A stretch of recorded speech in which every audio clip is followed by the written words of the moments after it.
तर नमस्कार मंडळी.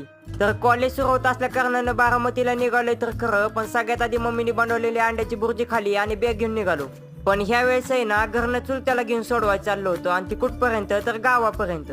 कारण राहिलेला बाकीचा प्रवास आहे ना, तेव्हा आपण गाडी न करता लालपरीने करणार होतो. म्हणून गावात गेल्या बराच वेळ बसची वाट बघितली, पण ती काही येतच नव्हती. जे यायच्या त्या सगळ्या करतच साईडच्या यायच्या. तेवढ्यातच एक बस आली, पण ती काही थांबलीच नाही. म्हणून थोड्या वेळ वाट बघितलं आणि मग फायनली बस आली की लगेच बसमध्ये बसलो आणि बारामतीकडे निघालो. पण मजेची गोष्ट तर अशी, ही बस पण बारामतीला जाणार नव्हती, ही जाणार होती ते हडपसरला. म्हणून निम्मच तिकीट काढलं आणि जाता जाता गावची नदीचा व्ह्यू एन्जॉय करत बिगोन मध्ये गेलो.